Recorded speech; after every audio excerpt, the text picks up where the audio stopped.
حدثنا آدم بن أبي إياس قال حدثنا شعبة عن عبد الله بن أبي الصفر وإسماعيل عن الشعبي عن عبد الله بن عمرو رضي الله عنهما عن النبي صلى الله عليه وسلم قال: المسلم من سلم المسلمون من لسانه ويده، والمهاجر من هجر ما نهى الله عنه.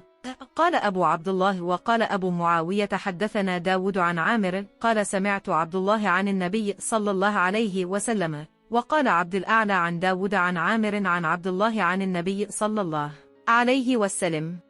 ہم سے آدم بن ابی ایاس نے یہ حدیث بیان کی، ان کو شعبہ نے وہ عبداللہ بن ابی الصفر اور اسماعیل سے روایت کرتے ہیں، وہ دونوں شعبی سے نقل کرتے ہیں، انہوں نے عبداللہ بن عمرو بن عاص رضی اللہ عنہ سے، وہ نبی کریم صلی اللہ علیہ وسلم سے روایت کرتے ہیں کہ آپ صلی اللہ علیہ وسلم نے فرمایا مسلمان وہ ہے جس کی زبان اور ہاتھ سے مسلمان بچے رہیں، اور مہاجر وہ ہے جو ان کاموں کو چھوڑ دے جن سے اللہ نے منع فرمایا۔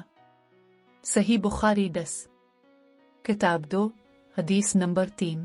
حدثنا سعيد بن يحيى بن سعيد القرشي قال حدثنا أبي قال حدثنا أبو بردة بن عبد الله بن أبي بردة عن أبي بردة عن أبي موسى رضي الله عنه قال: قالوا يا رسول الله أو الإسلام أفضل؟ قال: من سلم المسلمون من لسانه ويده۔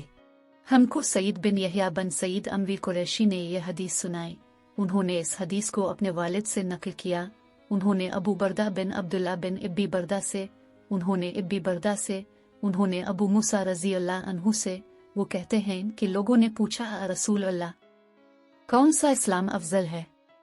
تو نبی کریم صلی اللہ علیہ وسلم نے فرمایا وہ جس کے ماننے والے مسلمانوں کی زبان اور ہاتھ سے سارے مسلمان سلامتی میں رہے۔ صحیح بخاری 11 کتاب 2 حدیث نمبر 4۔